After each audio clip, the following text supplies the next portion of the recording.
Welcome back sa Pots TV. Ngayon pala nagpapasalamat ako at nabigyan nyo ng time na panoorin. Request ko lang po sa inyo na tapusin nyo po ang video ito doon sa mga nangangarap na mag-Canada at nagpaplanong pumunta ng Canada at dito mamuhay sa Canada. Pag-usapan po natin dito sa Canada kung ano yung mga na-experience ko. So, tatlong bagay yung pag-usapan natin ngayon.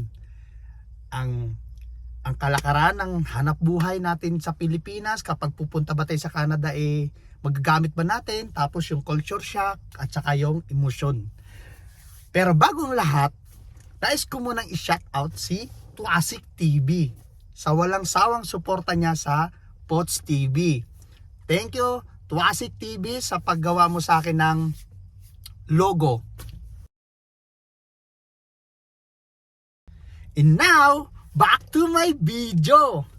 Una, sample natin guys. Kung ang expectation natin pasintabi na lang po sa may mga profession. Isipin na lang natin na engineer ako. Pagdating ko ba sa Canada magagamit ko ba agad ang pagiging engineer ko? Kung yun po ang inyong expectation, ngayon pa lang po sabihin ko na sa inyo hindi po. Hindi po natin magagamit ang ating pagiging engineer or licensed engineer sa Pilipinas pagpunta sa Canada. Magagamit lang po natin ang pagiging licensed engineer natin once na nag-aral tayo ulit dito sa Canada or challenge natin yung sarili natin sa Canada. Yung pag-aaral po natin dito sa Canada, kung kaya po natin, halimbawa yung sakripisyo, kaya natin sakripisyo, kaya nating suungin. Kaya lang, alam niyo po ba yung hirap ng pag-aaral natin? 4 years course sa Pilipinas, tapos magbabar exam ka pa, tapos makuha mo yung license mo as engineer. Tapos pagdating dito sa Canada, hindi mo siya magagamit agad-agad kasi dito kailangan yung license mo as engineer, license sa Canada. Sample ko na lang po sa akin, bakit ko po napag-usapan yung profession. Sa Pilipinas, kumuha ako ng vocational course, 3 years course, mechanical engineering technology. For short is machinist po siya. Sa madalit salita, ang trabaho ko once na pag-graduate ko is machinist. Shout out nga pala sa Don Mariano, King of Kings, na nagtrabaho noong 2000 and 2001. Diyan po ako nagtrabaho bilang isang machinist bago ako nagpunta ng Laguna. Kinuha ko siya 3 years course. So, ibig sabihin nag-graduate ko yon, mayroon na akong license as machinist. So, nagtrabaho, nakuha ko na, alam ko siya trabahuin. Pagdating ko dito sa Canada, hindi ko siya nagamit kasi yung apply ko pa lang sa Pilipinas, dahil nga ang apply that time is welder at saka painter, sabi ko ayaw ko mag-welding, in-apply ko painter. Hindi ko rin siya nagamit yung painter. So, tandaan nyo guys kung ang apply natin sa Pilipinas, tapos pagdating nyo sa Canada, expect nyo agad na yun ang magiging trabaho nyo. Kailangan po natin maging open-minded. Pag-prepare po ang ating sarili, pagdating po natin dito, usually, hindi mo po makukuha agad yung posisyon na in-applyan mo. Kasi yun po ang naging situation sa akin. Pagdating ko dito sa pinagtrabahoan ko, hindi po agad ako naging painter. Doon po ako doon sa blasting. Bago po ipinturahan, piprepare po namin yung pyesa. So, which is okay lang kasi hindi ako nag-expect Sabi ko, gusto kong mag-upgrade, gusto kong gamitin yung pagiging machinist ko. Ngayon, hindi ka rin kasi basta-basta makapag-apply dito once na hindi sa qualification mo, hindi ka nanggaling sa pagiging machining, hindi ka nag-machining. So, hindi ka basta-basta makakapasok sa pagiging machinist. So, anong ginawa ko? Nag-inquire ako sa isang vocational dito, yung Saskatchewan Polytechnic. Pagpunta ko doon, nagtanong ako, nag-inquire ako. Alam nyo guys, 1 taon lang, mag-aaral uli ako ng pagiging machinist. Ang cost ng pag-aaral ko doon is $9,000. $9,000 po. Bilang isang pamilyado, dumating dito, kasama ko yung family ko, mahirap siyang gawin. Bakit? Kasi nagtatrabaho ako, hindi pwedeng absenan ko.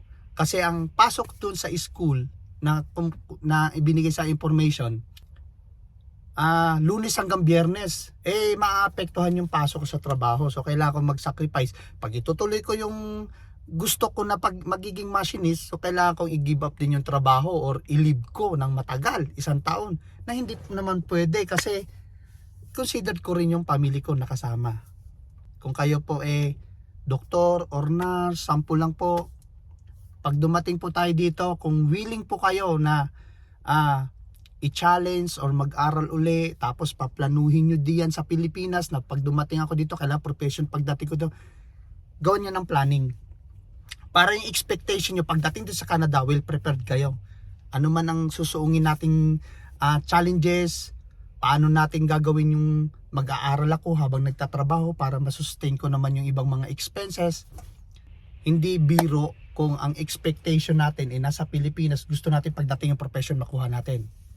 Tapos pagdating natin, kung may position tayo sa Pilipinas, pagdating natin dito sa Canada, yung papasukan mong kumpanya, position agad na makuha.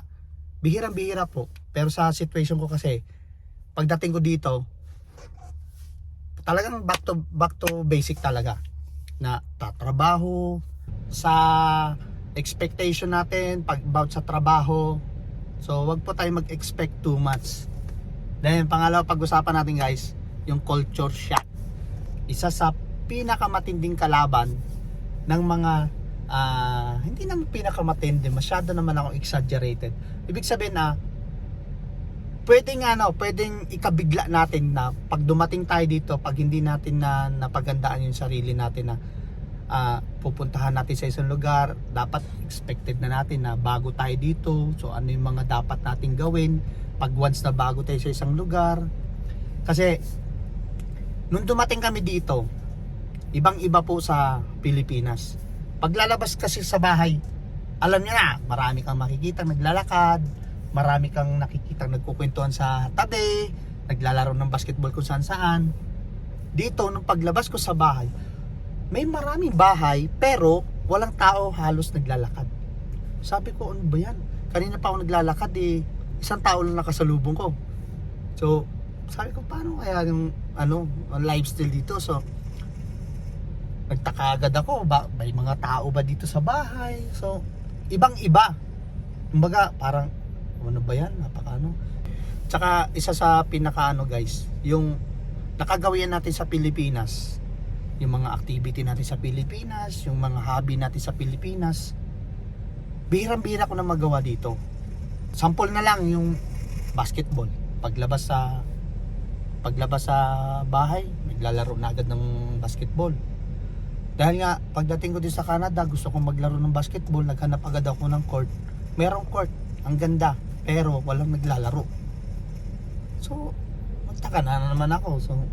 So yun yung inaano ko na culture shock na yung mga nakagawian natin sa Pilipinas, kung pagdating dito gusto mo agad magawa, hindi po natin agad magagawa kasi kailangan natin makiramdam, kailangan natin alamin yung palibot, yung paligid natin. Tapos ang kaganda naman dito guys, pag mga nakakasalubong natin yung mga dito, yung mga puti, yung mga mahilig sila bumati. Yung hi, good morning, good afternoon, how are you doing? Mahilig sila sa ganun. Yun naman isa sa nakapagbigay sa akin ng kalakasan ng loob na, uy, palabati pala sila rito.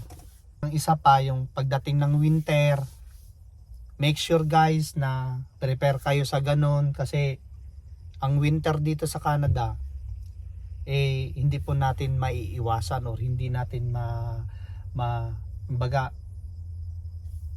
every year talaga magkaka-winter Di katulad sa atin, pwedeng umulan, pwedeng hindi. Ang inaabangan lang natin bagyo. Dito talagang winter. Pag sinabing winter, nandyan na yung winter. Umabot pa siya this year, umabot siya ng -45. So napakahirap po nun. Katulad nga, nasira yung sasakyan ko. Gusto ko siyang i-fix, hindi ko siya ma-fix kasi ang hirap maggawa lalo pag malamig. So kailangan ko siyang ipagawa sa labas. Pag-usapan natin yung isa, yung emotional. Yung ma-emotion ba tayo, maramdamin, malungkutin. Kasi dito sa Canada, katulad nung nauna kong nabanggit, 'pag lalabas ka ng bahay, 'di ba, sabi ko, wala kang makitang tao, Ang tagal-tagal ko na naglalakad sa kalsada, isa lang tao na kasalubong ko. So, marami akong naisip that time. Unang-una yung parents ko, mga kapatid ko. Swerte lang ako guys na hindi ako masyado nalungkot sa family ko na yung nabuo kong pamilya na kasi kasama ko sila agad. Ngayon naisip ko, what if kung hindi ko kasama yung family ko? 'Di ba? Napakalungkot kasi trabaho, bahay, grocery, trabaho, bahay. Ganun po ang routine. Pero sa emosyon kasi guys, kung ma-prepare natin yung sarili, okay, decided na ako pupuntang Canada. So, I suggest na prepare natin yung ating emosyon na kailangan matatag tayo dito sa Canada, kailangan matatag tayo sa ibang bansa kasi marami pong nag-a-abroad sa atin. Sa lahat ng mga nag-a-abroad, saludo ako guys na kasi naranasan ko din na nag-abroad. What if pa kaya kung hindi kasama ang pamilya, di ba? Minsan pag naiisip ko yung parents ko, yung mga mahal ko sa buhay, yung mga nagmamahal sa akin sa Pilipinas, nalulungkot din ako. Minsan nga, papaluha ako minsan, di ba? Kasi emotional ako eh. So nagpapalakas sa akin, lagi ko kasama, lagi ako si God tsaka yung family ko. Pag medyo nalulungkot, kasapin ko si God, tapos si God ang gumagawa ng way para yung lungkot na nararamdaman ko mapawi. Meron akong isang in-interview. Bossing, may tanong ako sa inyo, bossing. Magkwentuhan na lang tayo. Ano yung i-advise mo sa mga nangangarap mag-Canada? Yung mga nangangarap at saka gustong-gustong mag-Canada, ano yung pwede mong ma-advise? Hindi tuloy nila yung pangarap nila. para Hindi. Katulad ng kunwari, professional ako sa atin. Katulad kunyari, doktor. Oh. Yung bang profession ko pagdating ko sa Canada magagamit ko ba agad? Depende sa kagustuhan ng tao yan. Meron nga dito mga lawyer, doctor, pumunta pa rin dito eh. Depende, nasa tao. So ano yung mga challenging nila yan kung sakali, halimbawa professional siya pagdating dito, may mga dapat ba silang ang tawag nito?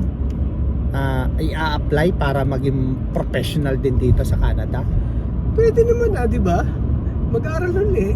Mag-aaral uli. Pero, at saka pero ilang taon bago ka, kung nakasettle ka na sa Pilipinas di mag-uumpisa ka ulit sa umpisa. Ganon din naman buhay. Pagkatapos pag 65 ka na, mag-retired ka na. Ilang taon na lang ang itatrabaho mo. Di mag-enjoy ka na lang sa sarili mong bansa.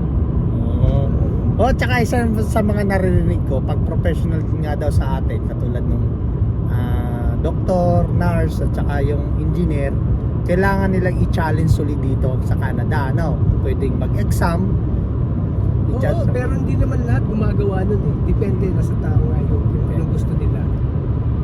Nung dumating ka dito sa Canada, ano yung naramdaman mo? Unang dating mo, ano yung nasabi mo?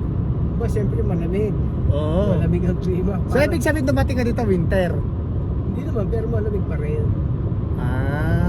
Mga anong buwan ka ba dumating nun? Mga April. Tagtunaw. So ano yung unang nasambit mo nung dumating ka dito? Ano nasambit? Yung baga, pagdating mo, malamig. Yung ba ang nabanggit mo? Pagdating ko sa Vancouver, ganda ng lugar. Pagdating ko sa Saskatchewan, parang gusto ko na umuwi. Bakit naman?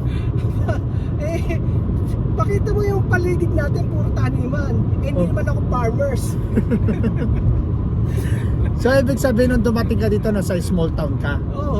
Oo, kasi nung dumating kami dito, nasa city na agad kami. So medyo hindi na ako nanibago, pero siyempre ako first time dito. Tsaka kapag Canada nga, nasa Canada ka na, masaya ako. Pride lang yun. Kasi hanapin mo kung saan ang gusto mo, kung saan ka maligaya. Tama. Kahit nasaan kang lugar. Pride lang yan. Nasa US, nasa Canada, pero hirap na hirap ka pa rin sa buhay. Wala yun. Hindi totoo yun. Ang dami-dami nga sa Pilipinas mawala, ayaw nga pumunta sa mga ganyang bansa kasi maligaya na sila sa sarili nila. Basta kontento ka. Oo. Ikaw nga, di ba gusto mo rin sa Pilipinas? Gusto ko talaga sa Pilipinas. Kaya lang, bawat mga Pilipino na nangingibang bansa, katulad ito sa Canada, lahat may rason. Hindi, mas maganda mag-tourist na lang. Kapag gusto mo na umuwi, anytime pwede. Pero kapag hindi ka tourist at immigrant ka, ang hindi lagi mong iniisip yung pag retired ko, doon ako sa Pilipinas. Bakit hindi mo pa umpisan hanggang bata ka? Bossing, seryoso tayo ha. Seryoso naman ako ay pipili ka lang ng buhay, hindi yung masaya ka na. Sa bagay. Pero ikaw, di ba? Iniisip mo, kailan ba ako magre-retire? Di bakit hindi umpisahan ng bata ka pa na hanapin mo kung saan ka masaya? Sa bagay. Hindi kasi bossing hindi, halimbawa, kung maganda na yung trabaho ko sa Pilipinas, pupunta ka pa rin ba dito? Hindi. Maganda na nga Bakit? Hindi, tanong ko lang kung okay lang sa'yo. Saan ka ba dati nagtatrabaho? Isang malaking kumpanya sa Pilipinas. Maganda naman ang pasweldohan doon. Maganda kasi dati tsaka isa lang ang trabaho, di ba? Oo. Sa Pilipinas naman na pagkakasya mo depende sa lifestyle mo. Sa bagay. Pag nag-upgrade ka dito, akala mo maganda, hindi. Di ba? Di ba marami nag-upgrade? Yung buhay nila binago. Ang daming homeless. Hindi kasi bossing, sa totoo lang, yung sinusweldo ko sa Yutaka, kakapusin talaga kaming mag-anak. Pero mabubuhay ka sa Pilipinas. Di ba? Dati naman di ka naman nagre-reklamo. Okay na yung kinikita mo doon. Yung ibig ko sabihin, nasa diskarte mo na yun Sa bagay. Di ba? Ang dami-dami nga sa atin mulat ng buhay, hindi nakakarating dito. Mas mulat pa nga buhay nila Di ba? Hindi, pero sa totoo lang, yung card na hindi ko lang na loanan doon sa atin, health card.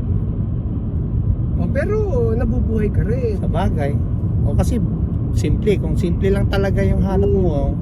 Ano ba naman yung bakit dito ba? Hindi ba simple buhay mo? Simple lang din naman Simple lang din ang buhay. Talaga. Tipid-tipid mo nga dito Dito mo, nakikisakay ka sa akin. Oo nga pala guys. Kasi nakikisakay nga ako dito kay Bossing Wally gawa ng yung aking sports car. Nasira. Hindi kaya pagawa sa dealership sa mga naghanap ng mura-mura sa mga tao. Kasi mahal sa dealer. Mahal talaga sa dealer. Kaya alam niya kung magkano gastusan sa dealer kasi kanyang sasakyan brand new. So hindi siya allowed na ipagawa sa iba kasi yung warranty ng sasakyan. So yan, kaya alam niya kung kaya doon ako nagpapagawa sa affordable. Alam mo mga Pilipino maghanap ng makakatipid. Bossing, pwede ba tayong daan mo ako ng kape kasi malamig na yung lalamunan ko. Maganda yung ating kwentuhan. Diyan sa McDonald's. Kahit saan, ikaw bahala ka. Ikaw ang driver Doon na tayo kasi nasa left side tayo. Ikaw bahala. Ikaw ang driver Tapos mayroon akong isa pang tanong sa'yo, Bossing. Ilan taon ka na ba dito sa Canada? Matagal, mga 13 years na. 13 years. So, financially, ano yung pwede mong i-advise sa mga bagong dating dito? Huwag nila babaguhin yung lifestyle nila. Maaari. Ibig sabihin, wag kang mag-upgrade? Depende kung ano yung status mo sa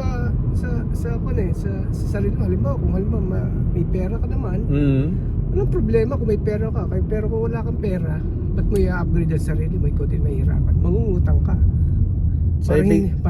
Parang hindi yata tugma sa lifestyle mo. So ibig sabihin talaga, kung may pera ka, wala namang problema Kung halimbawang dito ka pala mag-uumpisa, yun ang problema. ibig sabihin, kailangan pala natin ditong hanggat maaari iwasan natin mangutang. Hindi naman may iwasan mangutang dito, lalo na kung halimbawa katulad mo marami ka nga na kailangan mo ng privacy. Di ba kailangan mo kumuha ng bahay? No choice ka. Babayad ka talaga ng mortgage. Pero kung isa-dalawa ka lang, mag-ipon ka muna bago ako kumuha ng bahay. Bagay. Pagandang alam mo Bossing, na pag-usapan lang natin yung mga lifestyle dito kasi marami rin akong mga nagtatanong sa akin kung paano mag-apply, yung mga gustong makapag-apply dito. So yun nga, nagkaroon tayo ng pagkakataon na magkausap dito. At least malaking tulong to sa mga bagong punta rito.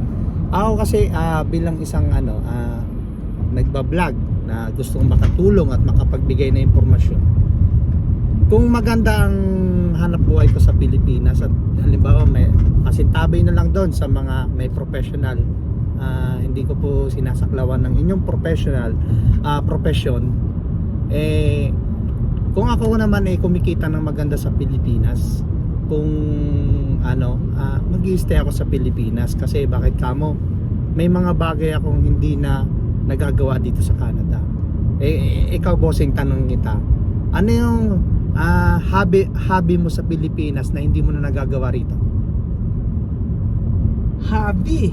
Hobby, yung mga tulad ko, nagbabasketball ako. Hindi ako tulad ko, gusto pag-uwi magbasketball, ang lamig-lamig sa labas. So kailangan pa namin magrenta ng court para makapag-basketball lang.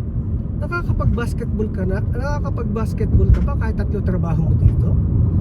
Siyempre kailangan natin i-relax yung sarili natin. Yan po ang reality dito, guys. Hindi naman 3, 2 lang yung trabaho. Tumawat ka pa. 2. hindi naman po 3 yung aking trabaho, 2 po. Tumawat ka pa. Wag mo na itago. Hindi mo na kaya mag-basketball noon. Kasi 2 trabaho mo, papahinga ka na, mag-basketball ka pa. Nalagpasan mo na naman yung McDo. Shout out sa McDo. Baka naman John Burger. Ano ka pa nakakapaglaro na kung 7 days working ka, uwi ka, magbabasketball pa, dito mo na lang sa pamilya mo. Di ba? Ganun na nga. Hindi, ikaw tanungin kita, ano yung mga nakagawa mo sa Pilipinas na hindi mo na nagagawa? Yung katulad ng sinabi mo, yung normal na buhay na pagkatapos mong magtrabaho, pwede ka pa maglaro. Di ba? Yun dito sayang, pwede ka pa uli mag part-time. Ako kasi, ang hilig ko talaga sa atin, pag may mahabang bakasyon, mag long drive, magmotor. Yun nga Dito hindi ko na nagagawa yun. Yun nga yung long drive motor, minsan na lang mangyayari yung kapag marami ka ng utang. Depende pa rin talaga sa inyo kung paano kayo mamuhay araw-araw, paano kayo mag-expense ng mga gastusin, paano nyo palalakarin ang lifestyle nyo dito sa Canada. Kung ano man yung magiging situation natin, i-choice pa rin talaga natin. Pag kayo pumunta rito sa Canada, huwag tayo mag-expect too much. Alam nyo kung decided na tayo mag-Canada, prepare natin yung sarili natin. Gusto kong mag-Canada kasi ito yung goal ko. Gusto kong mag-Canada kasi ito yung gusto na magtrabaho. Kung ano man nagiging goal natin, focus sa goal. Nice kong magpasalamat sa panunood nyo sa aking video. Sana nakatulong po ako sa inyo. Doon po sa mga kapanood, kung may naisip kayong mga katanungan or gustong i-vlog na kaya ko siyang i-explain, kaya ko siya ipaliwanag, kaya kong ipakita, bibigyan ko ng chance na i-topic sa video ko, tapos isi-shoutout kita. Meron po ikaw kaunting reward. Please likes sa video ko. Thank you so much, Pots TV!